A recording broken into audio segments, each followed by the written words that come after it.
Good morning. Welcome to West Valley Center for Spiritual Living. Hello, everybody online. We are so glad that you guys are joining us here the weekend after Christmas, or the weekend after Christmas. So I hope you had a wonderful Christmas. I had a fantastic Christmas. I ate a lot of really good food that I cooked. So it was a great time.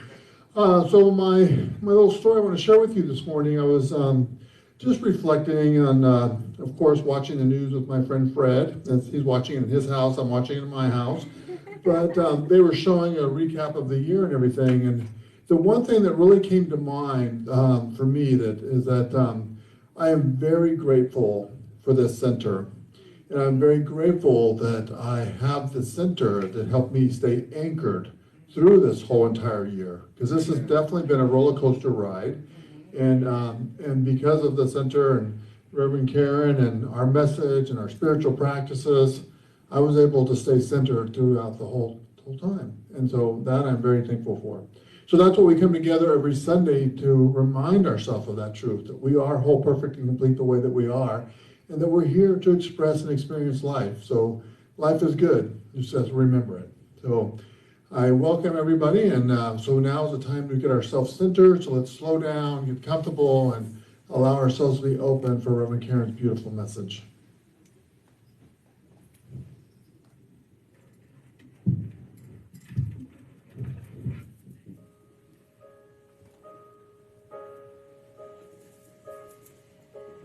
I will make a quiet place within my heart, and I will wait upon the Lord, wait upon the Lord.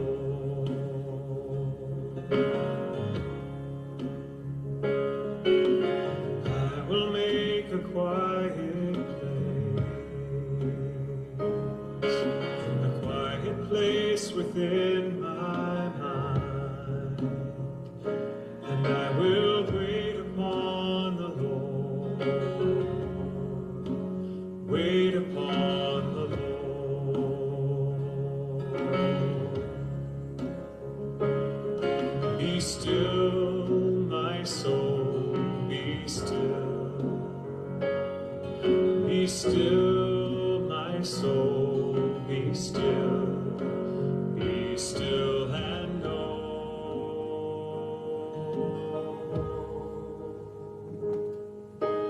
I will make a quiet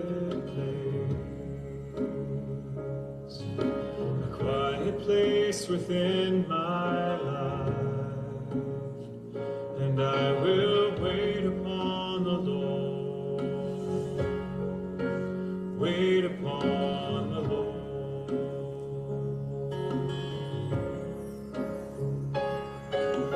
I will make a quiet place within my heart, and I will wait upon the Lord, wait upon the Lord.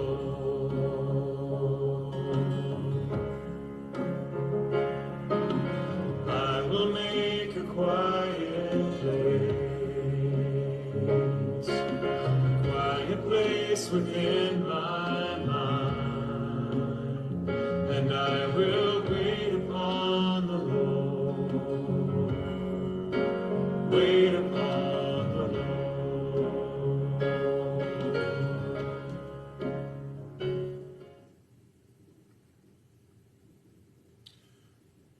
I will make a quiet place,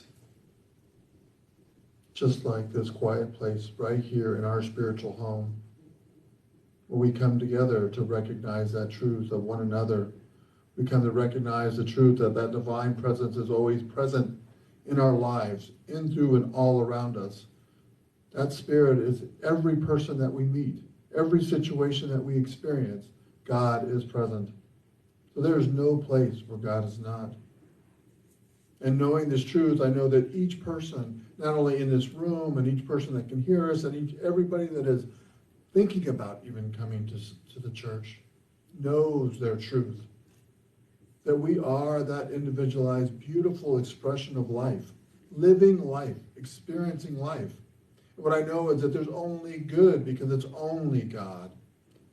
And so as we move into this day of knowing this truth, not only for ourselves, but for this planet Earth and our spiritual home and our families and everyone, we just simply remain open to the good that life offers us, knowing that we are that creative expression, sharing our gifts, our talents, especially our love. And so I simply bless every person on this beautiful day as we bring it to a close of 2020, knowing that it is just another year. As we move forward into 2021, we are open to even more good, because we are the good moving into 2021.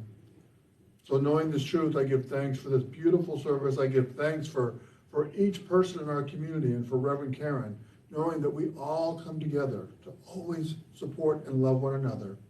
And what a beautiful place to be. Together we say, and so it is.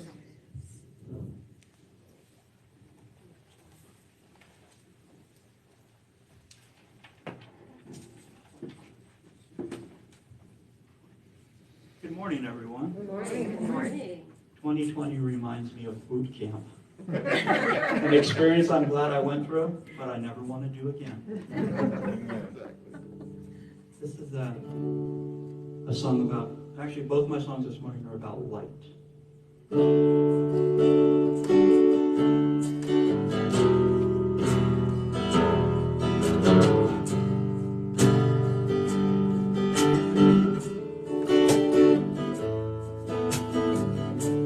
Light of the world,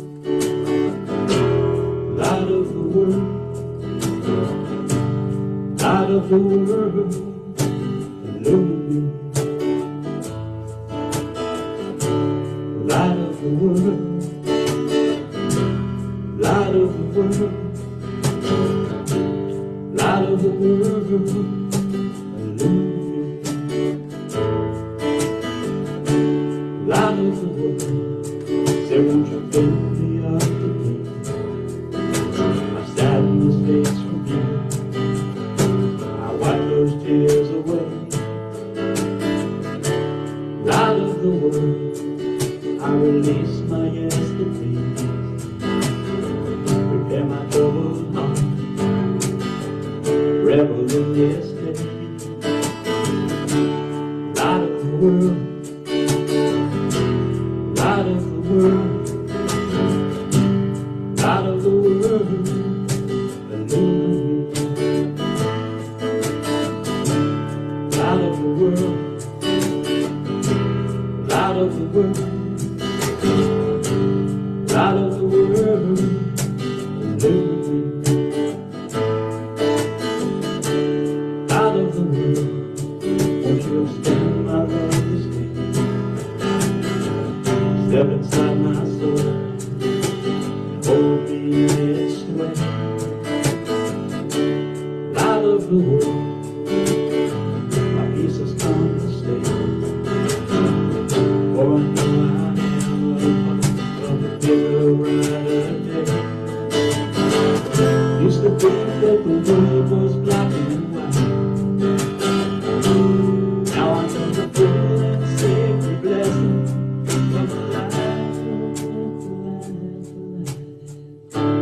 light of the world. Just within this day, all my waking dreams come true in an amazing way. Light of the world, got your love to stay. Everything's over, everything's the way it should. Used to think that the world was black and white. Now I know the full and sacred blessing of the light, light of the world, light of the world, light of the world,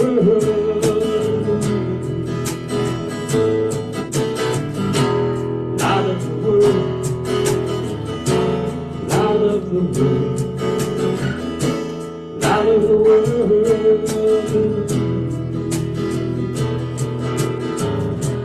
light of the world, light of the world,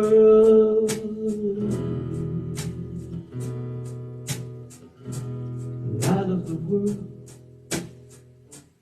light of the world, light of the world.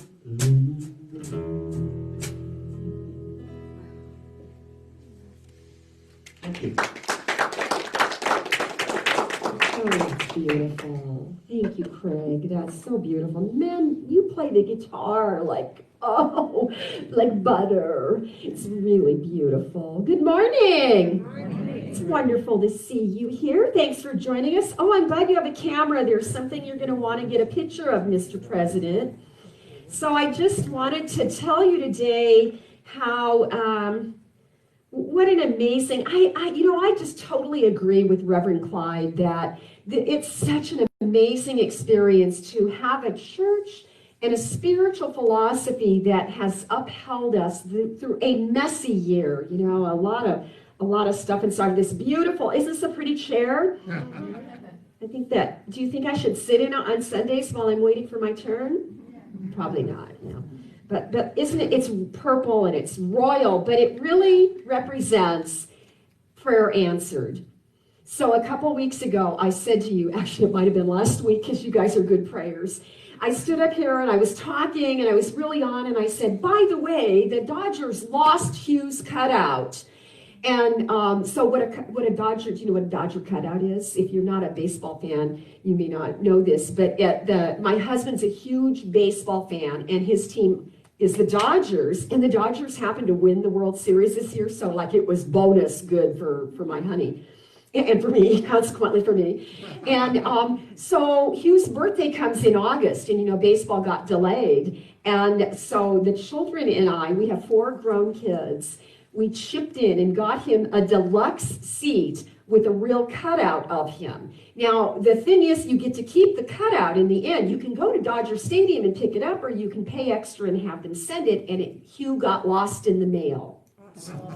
So I said it probably last week. Do you think it was last week, Reverend Clyde? I said it up here. I'm doing the thing, and I stopped and I said incidentally, and I went home, and a whole bunch of you people called it out in the audience, and some of you at home texted me and went, "No, nothing's ever lost, and it's there." And we together affirmed that Hugh would show up, and guess what? We got Hugh.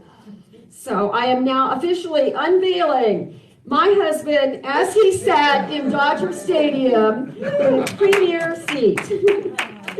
Yay, prayer works. Hi, honey. So you just sit right here. Right here. Come get a close-up of me and him, Ed. I think you should get a close-up of us. Right, honey? Don't you agree? Mm-hmm. Yes, me and my honey. It's a good picture, thank you. So good morning, that happened, and then on Wednesday night, we had the candlelight ceremony. And so if for any reason you missed that, and I'm trying not to chuckle as I say for any reason, because we had some interesting things occur. It is up, the recording of it is currently on the website as well as on Facebook Live. So if you haven't seen it yet, come on, it turned out really good, didn't it? It really did. And so, yeah, thank you for those of you who have seen it. It's not very many, apparently. But you can still see it. See, a lot of you didn't know that we actually saved it, sort of. We actually stayed late and did it again so that you could have it. And so this is the altar that we created this year, slightly different than we usually do it, because I continue to feel this call to deep reverence, to do things differently and with great respect for what's going on in the world. And so we made it very simple, and these are the 9 faiths when we light the candles for the lighting of the candles of the faiths. And then we have candles also behind Hugh, with the globe representing the world, and it's all right below our beautiful Science of Mind symbol. And so just wanted to let you know you can still enjoy that. It really, I think it's the best one we've ever done. Yes. So I'm talking today on cultivating peace. I always give the final talk of the year on peace. I need somebody to open that door, please. Thank you, Dora. And I talk on peace on the last Sunday of the year in my own personal tradition, and I do that because I'm working up to the World Peace Meditation. This year, we'll be doing that differently. Rather than me coming and doing ceremony kind of like we did on Wednesday night at 5 in the morning, I've put a link in the newsletter, so that if you enjoy being a part of that ceremony, you can follow it live, because Centers for Spiritual Living is doing their a more formal broadcast of it. So there's no point in me. I will, when we can gather again in a more normal way, I'll continue to do that. But this year I'm providing a link so everybody gets to stay home. And I've done that for about 20 years. I've been leading that, or been a part of pulling that service off. And so it's really important to me, because that's the one that was started by, what's the name of the guy that did the 40-day? John Randolph Price. John Randolph Price started it in the 80s. And so for 40-some years, people stop what they're doing at noon Greenwich time and meditate for peace. And so when you do that in Phoenix, that will happen at 5 a.m. in the morning. If you're on the West Coast, that's 4 a.m. I remember well. Just imagine that you are stopping and meditating with millions of people at exactly the same time. We're meditating for peace. So I speak on peace on the very last Sunday of the year, and then on the The 31st. So that the World Peace Meditation happens on December 31st at 5 o'clock in the morning here. And then at 6 o'clock in the evening, Sue Witter will be doing her traditional burning bowl ceremony here in the ceremony, and you're invited to come and attend that. You will be required to wear a mask if you come in person to do it.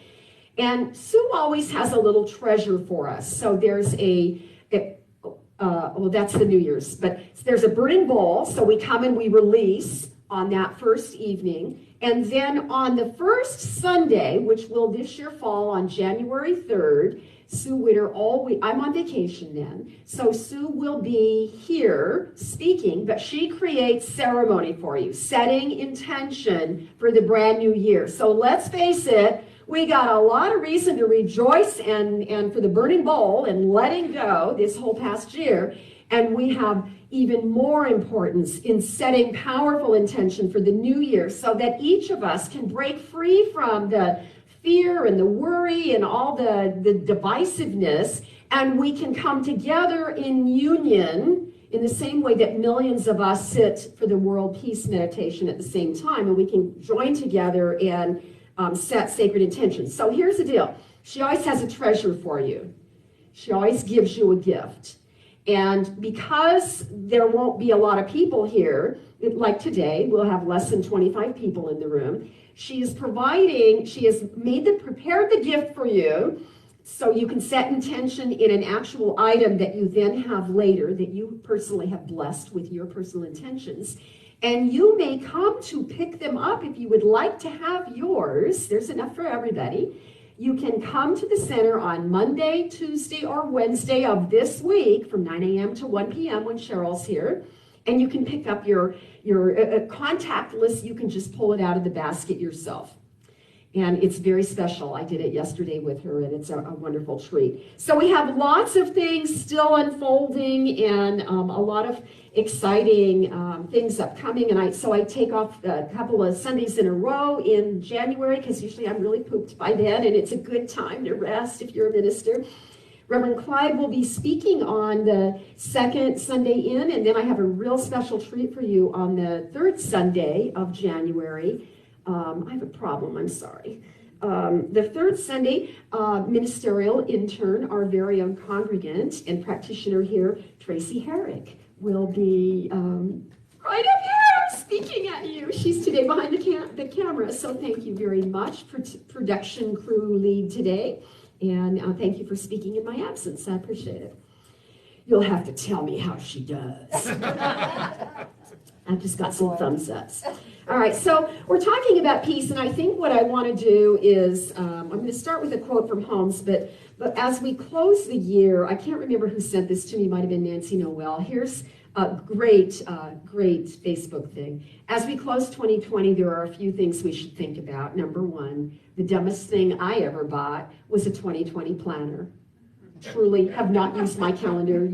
We have not needed our calendars at all. Here's another one. Before 2020, we tried our best to stay away from negative people, but during 2020, we had to stay away from positive people. Here's a good one. The world has turned upside down. The old folks are sneaking out of the house, and their kids are yelling at them to stay indoors. And here's one I probably should have the good taste not to read, but I couldn't resist because it made me laugh so much, because it's global and timeless. This virus has done what no woman has ever been able to do in the history of time. Cancel sports, shut down all the bars, and keep men at home. All right. So now we want to talk about how we can find some peace in our own being. And so I found a quote. There are a great many quotes, even from just Dr. Holmes. There are a great many quotes on peace, because it's such a core part of all spiritual traditions, very much like the light. I love that theme of light. It seems to carry over from solstice into the new year, and here today we're looking at peace. So here's something that sort of gives us a good overview of where this teaching stands in relationship to understanding the nature of peace. Dr. Ernest Holmes. The peace within you is not something separate from God. It is not something that bombards you from without, such as the way the earth is bombarded by cosmic rays. This peace is something that expands from the inside out. It has always been in you. Always, this peace has nestled at the center of your being, desiring to reveal its perfection and its harmony. There are a number of really meaty things in that quote. You know, the first part is that it's not forced upon you. Peace is not forced upon you. In fact, it's a choice we have to make. It's always in us. It doesn't bombard us in the same way that the sun shines and you get the benefit of that. Peace isn't like that. The peace of God abides within us. It's a part of our inherited divine trait, that which links us to spirit in that profound way. And so if it feels as though peace is missing in our lives, then it's tempting to look for why, but we look outside of us. And sometimes we believe somebody's negativity has been forced upon us when we don't really want it, when we'd rather be just feeling peaceful. But nobody can take your peace away. We can be distracted from it, but it's never missing. It's always right there. And so it's the work of each of us as individuals to cultivate an awareness of that peace and to create sort of a worn path, you know, to be able to weave in and out of recognizing that peace so that it can, you know, I love how Holmes said it's a desire. It desires to reveal its perfection and harmony. Well, this is like if we're trying to talk about love, the gift of divine love within us.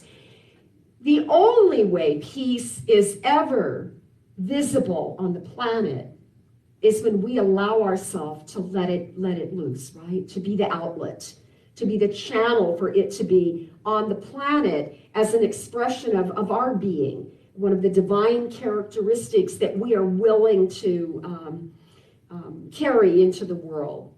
And so I love that word, desire. The peace itself desires to be expressed. Always makes me think of Emma Curtis, right? As much as you want your good wants you. And this is a perfect illustration of what that means. So this would imply to me then that the purpose of revealing peace is that expression of it. It's to be the peace that you want to see in the world, to just be that.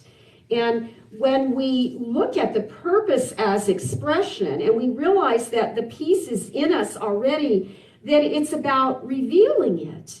It's about allowing it, right? It's that same phrase, letting life expand. Well, let's let peace expand. Let's allow that peace to express through us. And so in that revealing process, we get this idea of revelation. Revelation always makes me think of, like, you know, a revelation, typically that word is used as a kind of a dramatic awareness. Suddenly, I'm aware of something I didn't think about before. So in spiritual terms, we could say it's those aha moments. It's that moment of recognizing some truth that's always been right in front of you, but now it's revealed. Somehow we've cleared our mind and we're able to connect to it and understand it. So a revelation is a realization of something that you hadn't quite realized yet in exactly the way you're about to get it.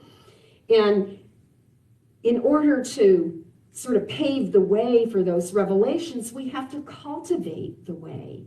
We have to cultivate, like, create our readiness within our own hearts. So you gotta want it.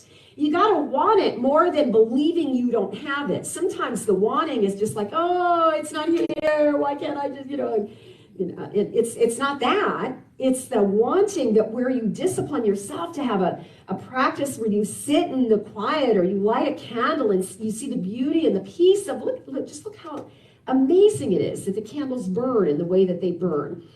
And so there's a way that we are cultivating by readying ourselves to, to let it move through us. I think that, I always say, look at the discord, because I love that quote where Holmes says, you got to look the fact in the face. Recognize the discord so you know what you want to pray for.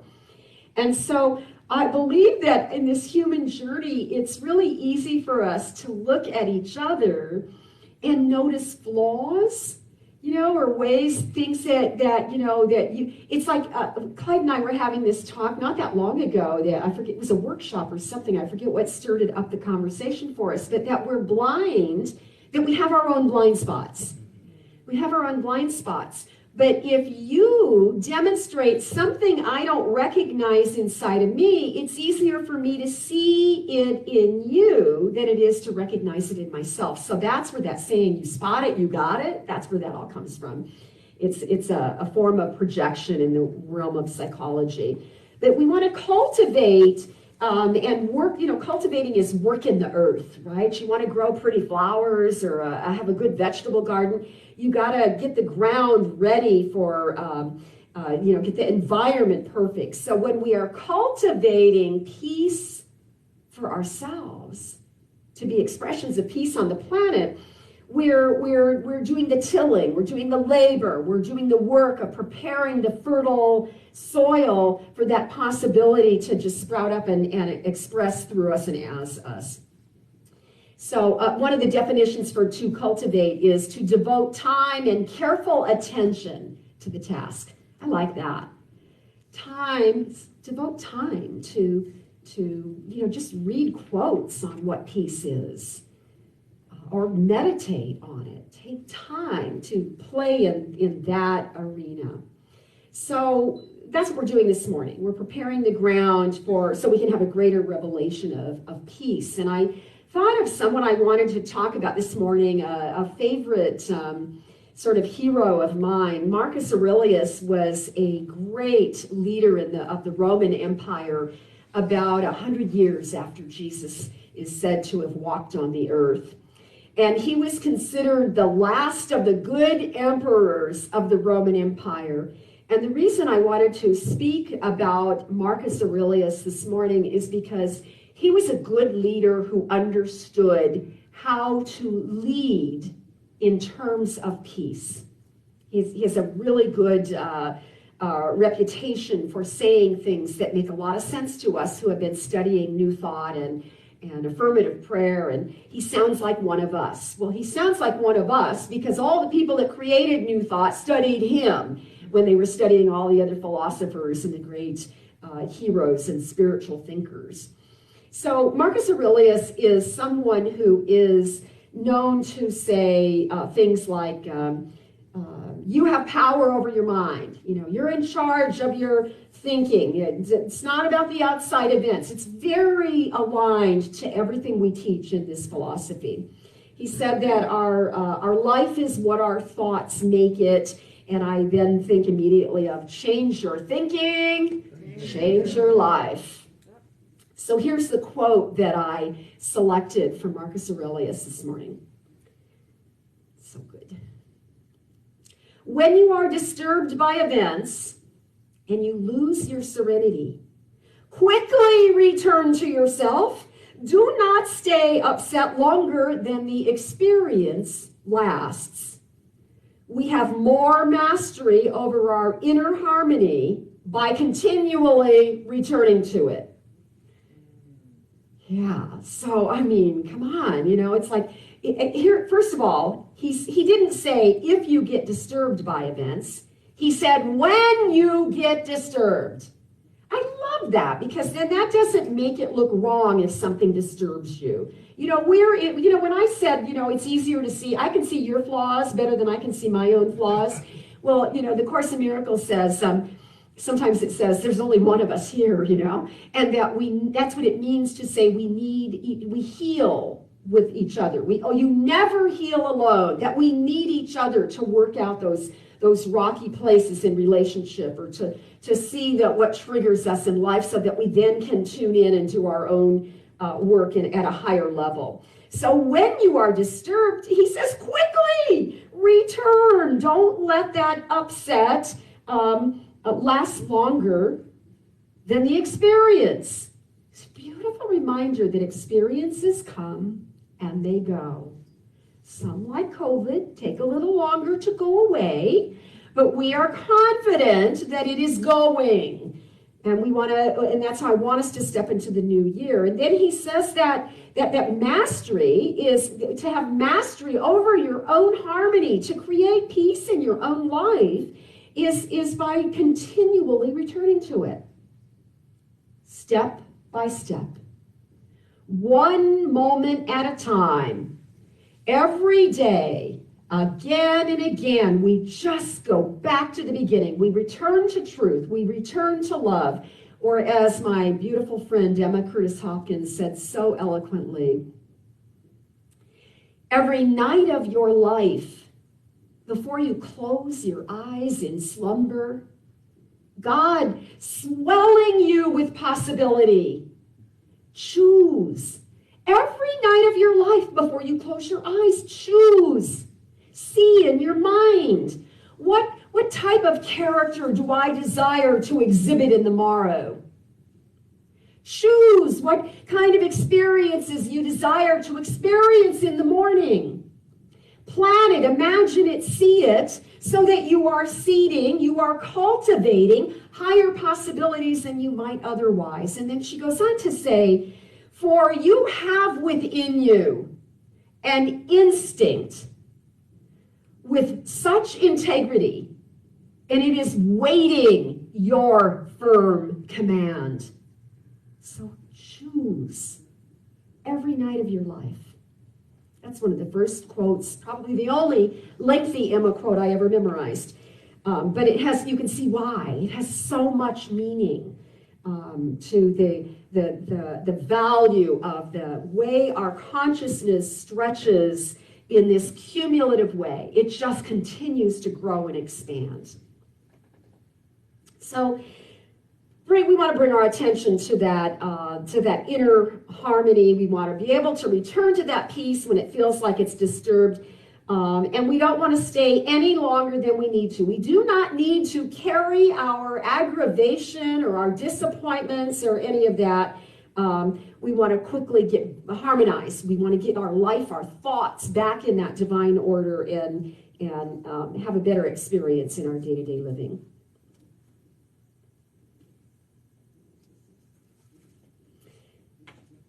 I want to read to you from a book I've been using all year in my creation of Sunday messages. And it's a book by Piero Ferrucci, so you've heard me quote from him several times this year. And Piero Ferrucci, which is Piero Ferrucci, it's just fun to say his name. I like to say it with a little accent sometimes. It's even more fun. So he's a psychologist. He is a researcher. He's considered a modern day philosopher. And I want to read to you from the chapter on plasticity. So what we know is neuroplasticity. You'll be tested on it soon, Miss Tracy. Neuroplasticity is now all that study they've done on the brain and how we can actually change lifelong ingrained patterns and habits. It takes some work, we do know that. But listen to how beautifully he speaks to the way we can have difference in our life. Every emotion, every thought, every element of our psyche has something to tell us about ourselves and about the world. It is wise to listen. Just as we have given our attention, so can we withdraw our attention. We do not have to cultivate fear or anxiety or anger. We can decide to take the whole array of unpleasant conditions, the worries, the dreads, the obsessions, the catastrophic fantasies. That one made me laugh. And we can treat them differently. We can decide not to give them our attention and so not to let them grow excessively.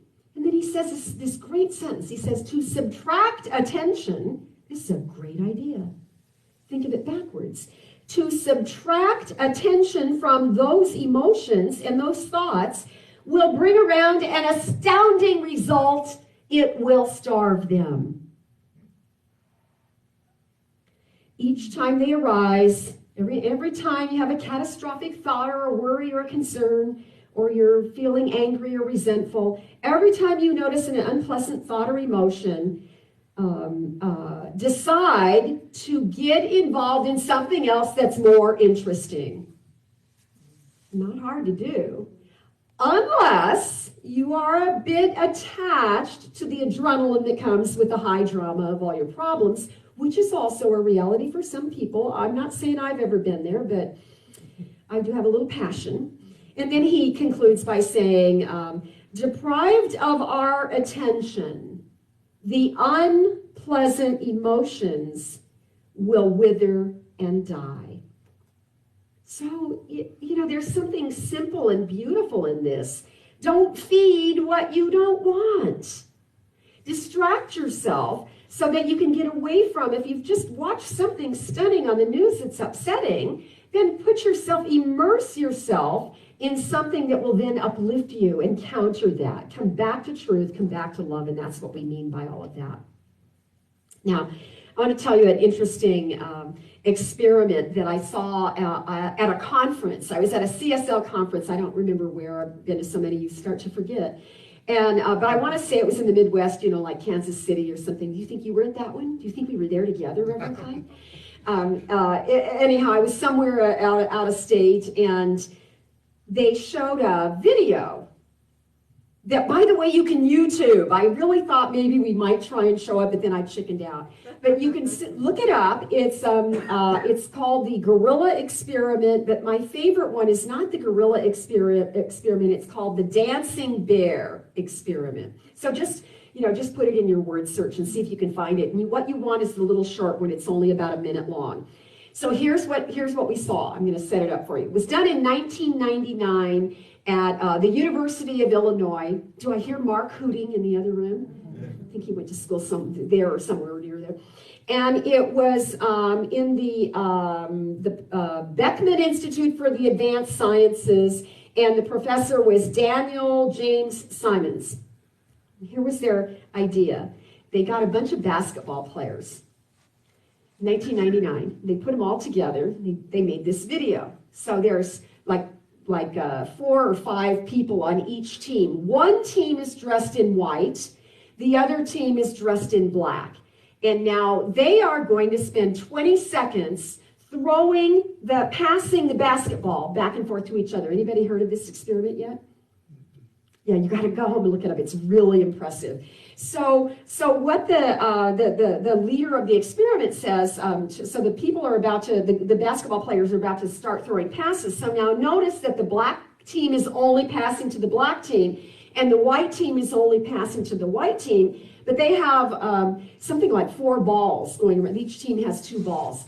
And so they tell you, if you're watching the video, they tell you to see if you can count how many passes the white team makes.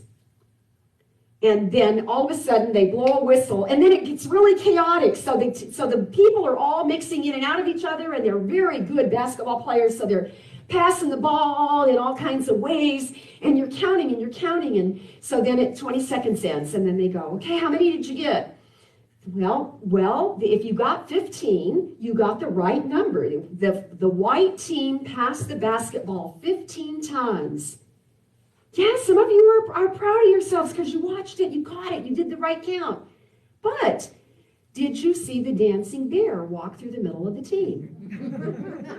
Right? So then they played the video back, and we watched the video. Now, I totally went, this is a trick. They're playing a trick on us, and it's not the same video, because the second team, then they do it in slow motion, and sure enough, there's a bear moonwalking. Right through all the guys are throwing the balls all around them. And then they did it again with a gorilla. I think the bear is better because you're less likely to notice it, and then you can't believe you missed it.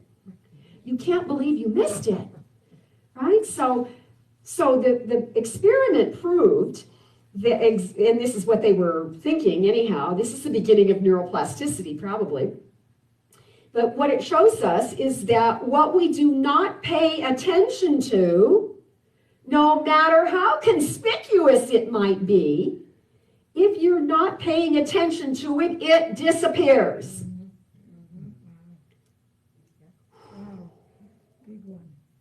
Big one.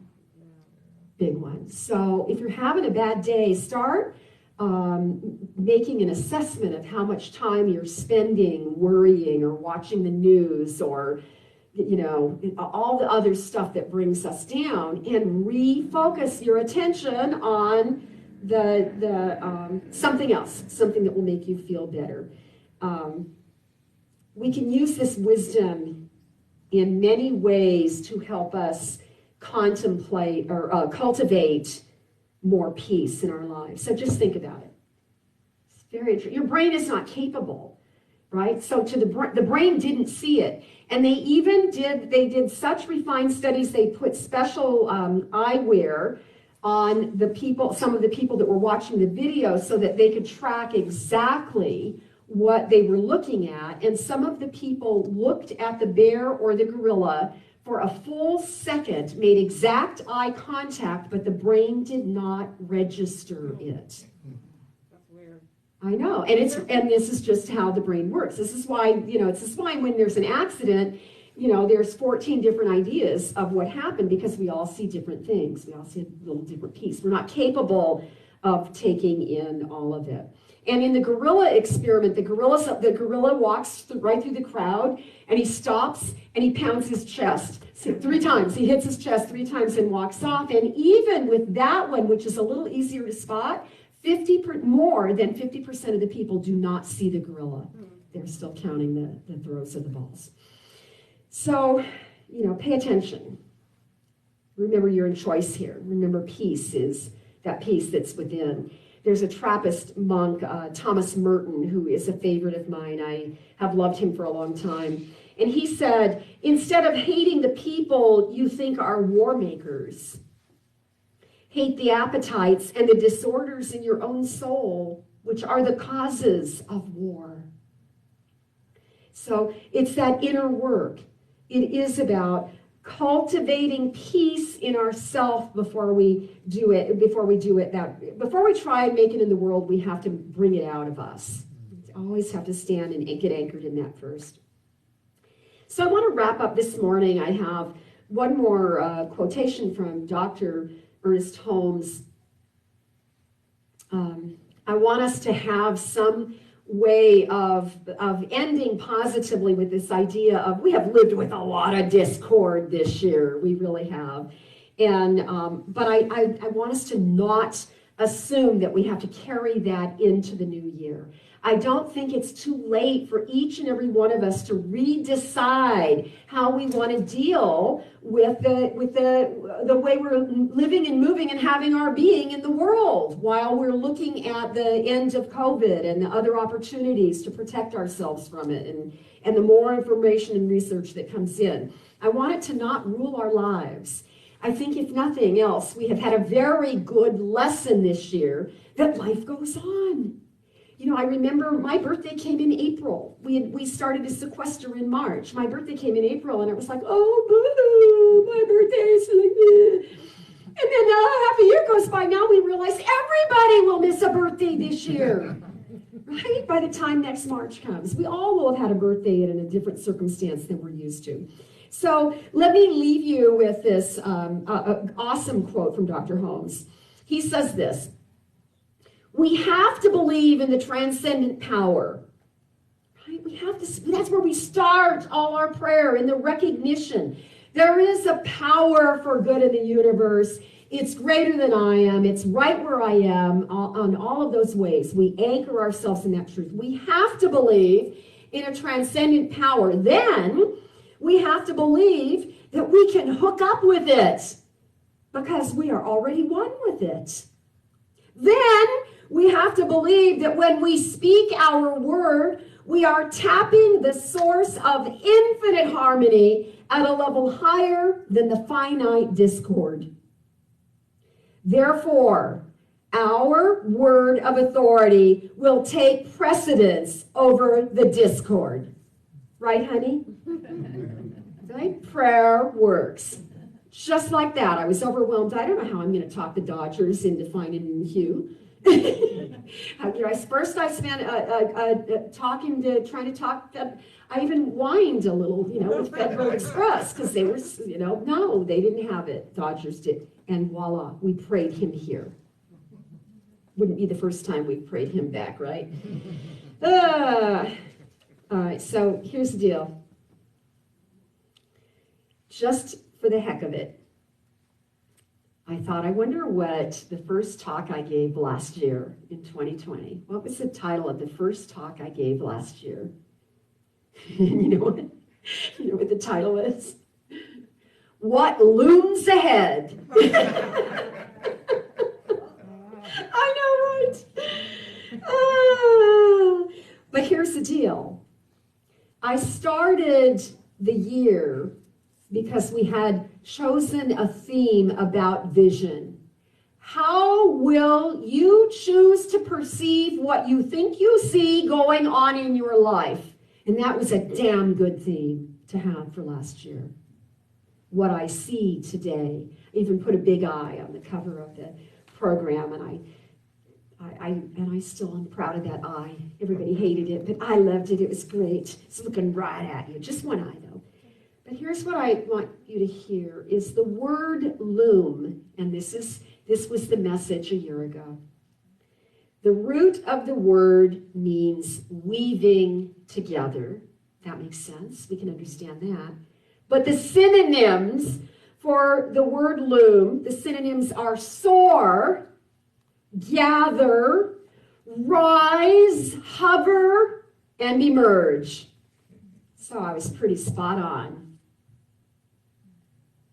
We want to carry those same ideas into this brand new year. We want to shake the mud off our boots. Don't bring it with you. So that we can step into the new year and we can be brazen in the way that we take a stand for truth, a stand for life, a stand for joy, and a stand for peace.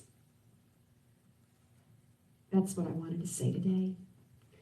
And so now I think we would be wise to anchor some prayer around many of these ideas. So just get comfortable where you're seated.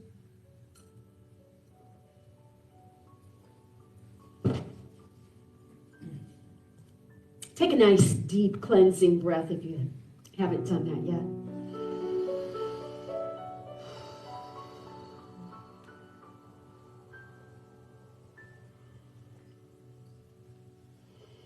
And I just feel the love of God within me.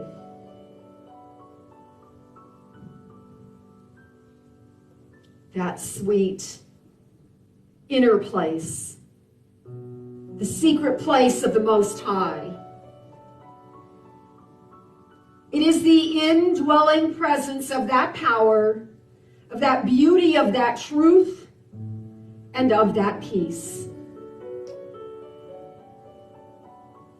And indeed it is a peace that passes our human understanding.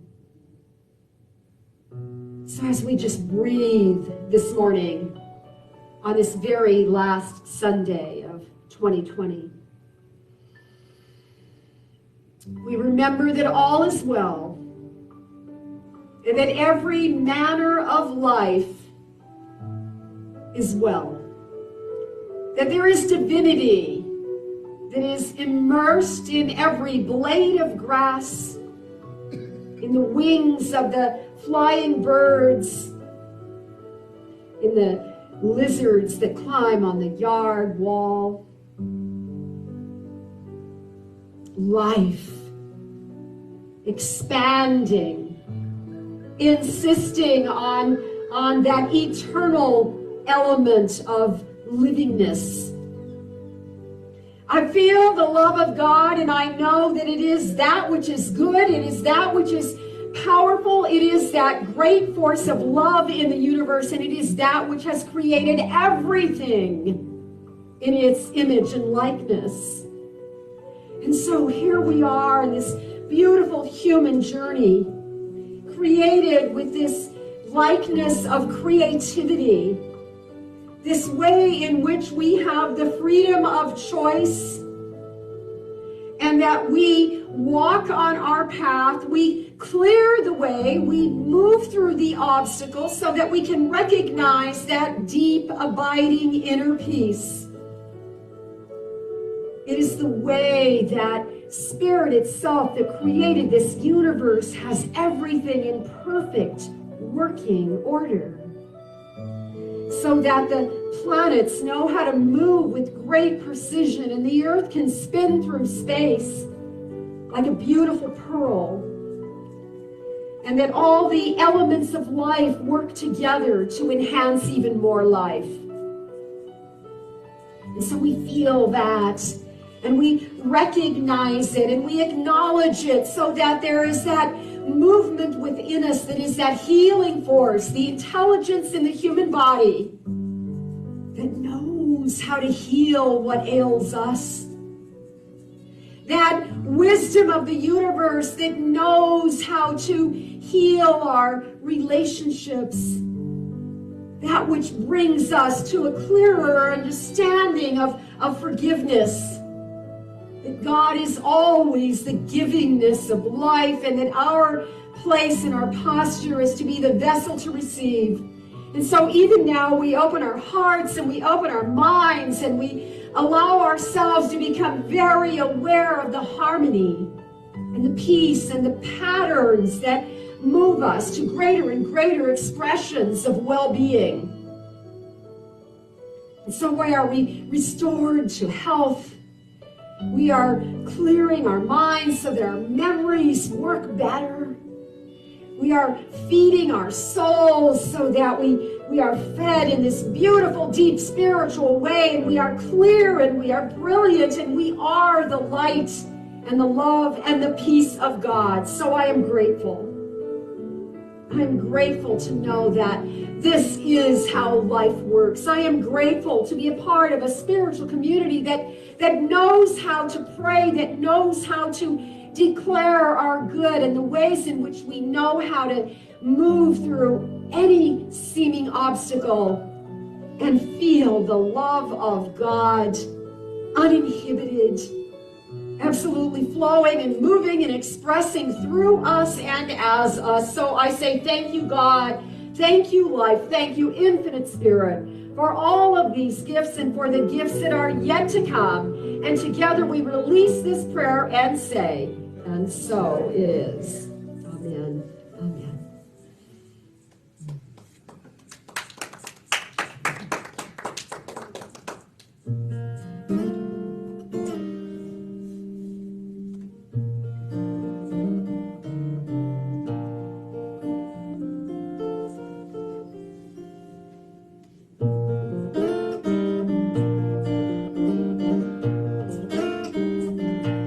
Standing in the light, Spirit is calling. Claim my birthright, prosperity. I can sense good fortune growing. Standing in the light, come stand with me.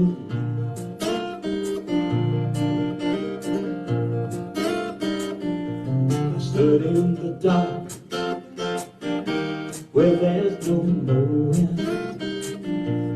Illumination, it eluded me. But then the hand, well, God got going. Turned on that love light, let it shine on me.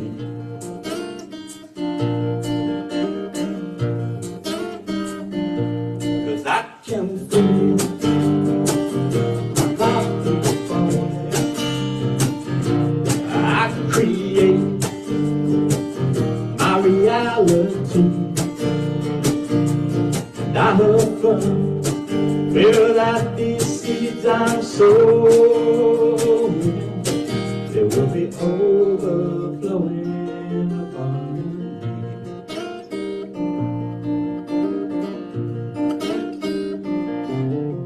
so blessed.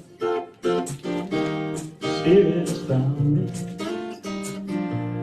I embrace my divinity. I am one, still with all around me. Standing in the light, come stand with me.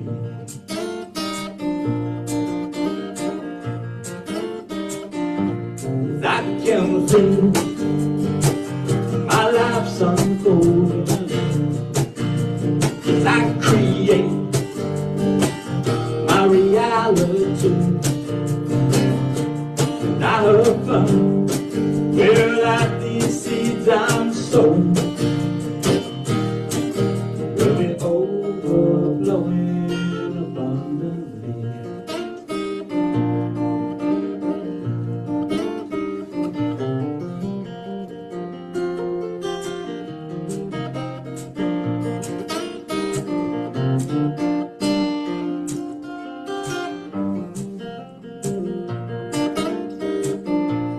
Standing in the light, God's love surrounds me. I demonstrate my ability. I attract my greatest goods around me.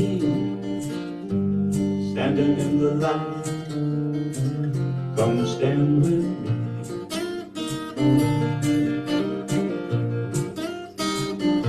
'Cause I can feel my life's unfolding.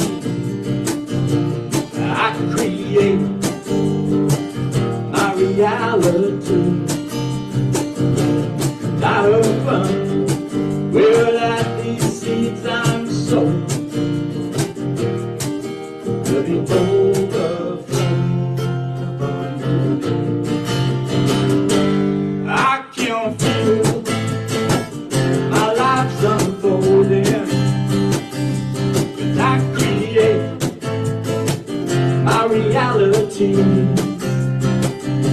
And I have fun where like these seeds I'm sowing they'll be overflowing abundantly.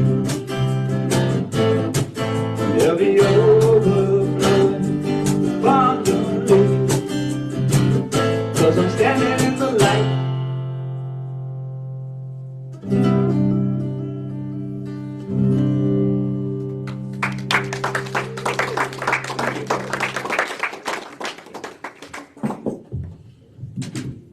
Thank you, Craig and John. Standing in the light. I'm standing in the light.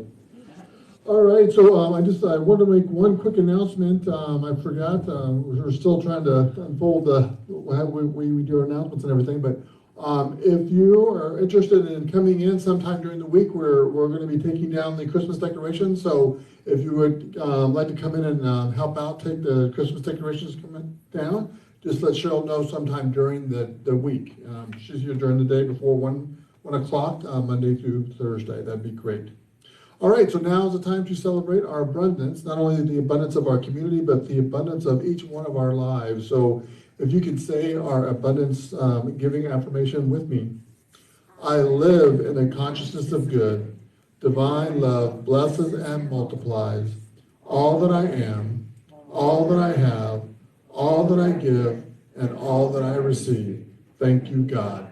So it is.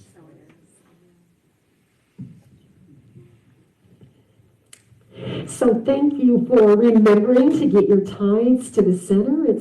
We have lots of creative ways for you to do that, and you're doing a good job. And I'm so grateful. Don't you feel, Reverend Clyde? It's almost like we have more to be grateful for this year than ever before. And it's you. So thank you. I love you. So we're going to stand. We're going to close with something new we're trying to pull off, and it's a song from Eddie Watkins Jr. and starts a little slow. Wait for the chorus, and then you're going to catch it really quick, and then have some fun with us. It makes me want to move and feel it and dance a little bit. Little Eddie Watkins dance.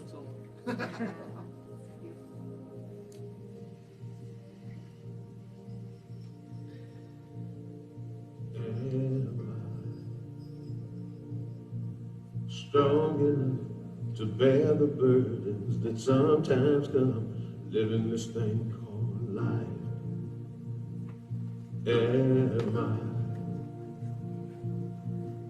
wise enough to make the right decisions when I'm standing at the fork in the road?